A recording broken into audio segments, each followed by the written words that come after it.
CM జగన్ను ఢీకొట్టి వైసీపీని మట్టి కరిపించేందుకు టీడీపీ జనసేనలు ఉమ్మడిగా ఎన్నికల బరిలో దిగుతుండగా ఇరు పార్టీల మధ్య సీట్ల పంచాయతీతో రాజకీయాలు కాకరేపుతున్నాయి. పెనమలూరు టికెట్ ఆశిస్తున్న మాజీ ఎమ్మెల్యే బోడే ప్రసాద్ గెలుపు తనదేననే ధీమాలో ఉన్నారు. అటు విజయవాడ పశ్చిమ టికెట్ తనదేనంటున్నారు మాజీ ఎమ్మెల్యే జలీల్ ఖాన్. అయితే వీరిద్దరికీ కాకుండా పెనమలూరులో టీడీపీ నుంచి పార్థసారథి, విజయవాడ పశ్చిమ జనసేన అభ్యర్థిగా పోతిన మహేష్ బరిలో దిగుతున్నారు అన్న ప్రచారం జోరుగా సాగుతుంది. ఈ నేపథ్యంలోనే జనసేన అధినేత పవన్ కళ్యాణ్తో జలీల్ ఖాన్ భేటీ అయ్యారు. అయితే ఈ భేటీలో పశ్చిమ సీటు తనకే కేటాయించాలా, చంద్రబాబుతో మాట్లాడాలని పవన్ను కోరినట్లు సమాచారం. వైసీపీ వాళ్ళు ఫోన్ చేసి మా వాడికి నీకు కన్ఫర్మ్ అయిందంట, మీరు మా పార్టీలోకి రండి అన్నారు. నేను ఒకటే సమాధానం చెప్పా, నేను తెలుగుదేశం పార్టీలోనే ఉంటా, అవసరమైతే కార్యకర్తలందరూ తరఫున పోరాటం చేస్తా అని చెప్పా. కానీ ఎక్కడ రాజీ పడడం చేశా. ఈరోజు మనకి ఎవరనో ఇంకొకరికి ఇస్తారనో ఎక్కడా కూడా లేదు. ఎవరు కూడా బాధపడాల్సిన అవసరం లేదు. తప్పకుండా ఏదైతే పురికొసకి జెండాలు కట్టి 82 నుంచి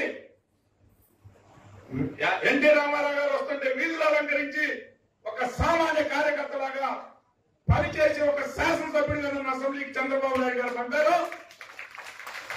మళ్ళీ చంద్రబాబు నాయుడు గారు పూర్తి విశ్వాసంతో నా మీద ఉన్నారు. ఎవరు కూడా ఆవేశపడాల్సిన అవసరం లేదని చెప్పి, పూర్తి విశ్వాసం నాయకుడి మీద ఉందని చెప్పి నేను తెలియజేస్తా ఉన్నా.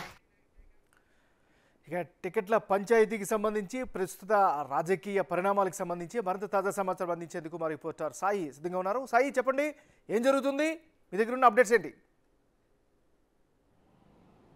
ప్రస్తుతం అయితే ఇటు పెనమలూరు నుంచి బోడే ప్రసాద్ కానీ, విజయవాడ పశ్చిమ నుంచి జలీల్ ఖాన్ గారు ఇద్దరు కూడా టీడీపీ నేతలు, మాజీ ఎమ్మెల్యేలు కూడా. సో ప్రస్తుతానికి అయితే వాళ్ళిద్దరికి టికెట్ల విషయం పైన అయితే వాళ్ళకి కాస్త క్లారిటీ ఇచ్చే అవకాశం ఇప్పుడప్పుడే కనబడిన పక్షంలో వాళ్ళంతా కూడా ఇప్పుడు ఏదైతే కార్యకర్తలకు కానీ లేదా వాళ్ళు నమ్ముకున్న కొంతమంది నాయకులు కానీ వాళ్ళందరికీ కూడా సమాధానం చెప్పాల్సిన పరిస్థితి, వరుస ఫోన్ కాల్స్ వస్తున్నట్టుగా కూడా వారు చెప్తూ ఉన్నారు. ఎందుకంటే ఇప్పటికే పెనమలూరుకు సంబంధించిన ఎమ్మెల్యే, సిట్టింగ్ ఎమ్మెల్యే వైసీపీకి రాజీనామా చేసి ఇప్పుడు టీడీపీలోకి వెళ్ళిపోతున్నారు. సో ఆయన అడుగుతుంది కేవలం నాకు పెనమలూరు టికెట్ మాత్రమే కావాలని చంద్రబాబును అడుగుతున్నారు. ఆయన వేరే నియోజకవర్గాన్ని పంపిస్తానన్నా వెళ్ళనని చెప్తున్నారు. ఎందుకంటే వైసీపీలో ఆల్రెడీ ఆఫర్ ఆయనకి వచ్చింది. ఆ ఆఫర్ ఏంటి అంటే ఆయన్ని వెళితే గన్నవరం కానీ లేదా నూజివీడు వెళ్ళమని వైసీపీ అధినేత జగన్ చెప్పారు. కానీ నేను పారసారి మాత్రం నేను పెనమలూరు రోజులు మాత్రం నేను ఎక్కడికి వెళ్ళని ఆయన తెగేసి చెప్పడంతో జోగి రమేష్ని ఇన్ఛార్జిగా వేశారు. కాబట్టి నేనైతే ప్రస్తుతం టీడీపీలోకి వెళ్ళిపోతున్నానని పార్థసారథి క్లారిటీ ఇచ్చారు. సో ప్రస్తుతానికైతే పెనమలూరులో మాజీ ఎమ్మెల్యే బోడే ప్రసాద్కి సీటు లేనట్టే అని దాదాపుగా కన్ఫర్మ్ అయిపోయిన నేపథ్యంలో బోడే ప్రసాద్ని వేరే చోటుకి మార్చాలనే ఆలోచనలో టీడీపీ అధినాయకత్వం ఉన్నట్టు తెలుస్తుంది. ఆయన కూడా సేమ్ పార్థసారథి చెప్పినట్టే ఆయన కూడా ఒకటే మాట చెప్తున్నారు, నేనైతే పెనమలూరు వదిలి వెళ్ళను అని చెప్పి ఆయన చెప్తున్నారు. ఈ నెల 18వ తారీఖు చంద్రబాబు నాయుడు గుడివాడలో సభ నిర్వహించబోతున్నారు, రా కదలరా అనే సభ.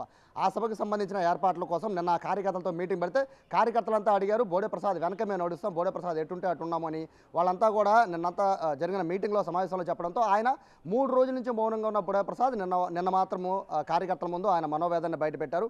ఇంతకాలం పార్టీకి పనిచేశాను, ఎన్నో కేసులు పెట్టించుకున్నాను, చాలామంది కార్యకర్తలు కూడా వేధింపులకు చనిపోయారు, చాలామంది చుట్టాలు వస్తూ ఉంటారు, పోతూ ఉంటారు, బట్ మీరు నేను మాత్రమే పెనమలూరులో ఉంటాం, చంద్రబాబు మీద నాకు విశ్వాసం ఉంది, పెనమలూరు టికెట్ నాదే, గెలుపు నాదే అని చెప్పడంతో మొత్తం కూడా ఆ ఆడిటోరియంలో ఉన్న మొత్తం కార్యకర్తలంతా కూడా చప్పట్లు కొట్టారు. అంటే పరిస్థితి చూడొచ్చు పెనమలూరులో ఏ విధంగా ఉందో. ఒకవేళ పార్థసారథి కనుక టికెట్ ఇస్తే బోడే ప్రసాద్ దారేటు అనే దానిపైన కూడా ఆలోచించాల్సిన పరిస్థితి. ఆయన నిన్న వాడిన వ్యాఖ్యల్లో కూడా నాకు వైసీపీ నుంచి చాలా ఫోన్ కాల్స్ వచ్చాయి, బట్ నేను పార్టీ మాను అని చెప్పి.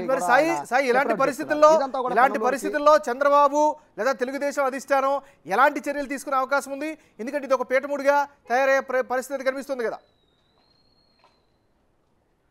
ఎస్, ఇప్పటికే టీడీపీ అధిష్టానానికి సంబంధించి ఆల్రెడీ పార్థసారథి 2 రోజుల్లో కలవబోతున్నట్టుగా కూడా తెలుస్తుంది. ఆయనకి ఏం క్లారిటీ ఇస్తారు, అలాగే బోడే ప్రసాద్ ఇద్దరిని కూర్చోబెట్టి మాట్లాడతారా లేదా అనేది అయితే చర్చకు వస్తుంది. బట్ ప్రస్తుతానికైతే పెనమలూరుకు సంబంధించిన మాజీ ఎమ్మెల్యే బోడే ప్రసాద్ అయితే రాకదెలరా అనే ప్రోగ్రామ్కి సంబంధించిన ఏర్పాట్లు చూస్తాను, అప్పటి వరకు కూడా మీడియాతో మాట్లాడామని ఆయన చెప్పేస్తున్నారు. ఇదంతా ఒక సైడ్ అయితే ఇక విజయవాడ పశ్చిమ నియోజకవర్గానికి సంబంధించిన జలీల్ ఖాన్ ఆయన మాజీ ఎమ్మెల్యే ప్రస్తుతం టికెట్ ఆశిస్తూ ఉన్నారు. బట్ అక్కడ జనసేనకి టీడీపీ అలయన్స్ ఉంటే కనుక అక్కడ పోతిన మహేష్కి టికెట్ వచ్చే అవకాశం ఉన్నట్టుగా కూడా చెప్తున్నారు.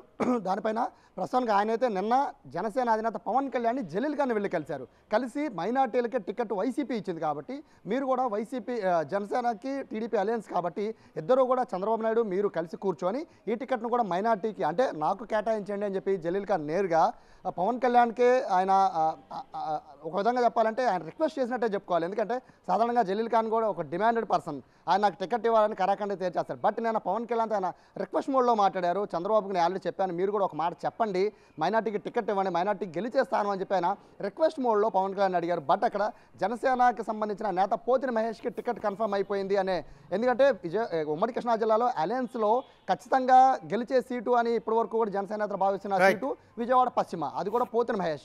సో పోతిన మహేష్ని కాకుండా జలీల్ ఖాన్ కనుక టికెట్ ఇస్తే పరిణామాలు ఏ విధంగా ఉంటాయి అనే విషయం పైన కూడా ఇప్పుడు చర్చ జరుగుతుంది. మొత్తము 2 నియోజకవర్గాల్లో అయితే ఇప్పుడు పెద్ద తలనొప్పి టీడీపీకి, ఒకటి పెనమలూరు అయితే రెండవది విజయవాడ పశ్చిమ. ఈ 2 సీట్ల పైన టీడీపీ అధినేత ఎలా దృష్టి పెడతారో, అలాగే జనసేన నాయకుడు పవన్ కళ్యాణ్ ఏ విధంగా స్పందిస్తారో చూడాలి. Nagaraju. Right, thank you Sai.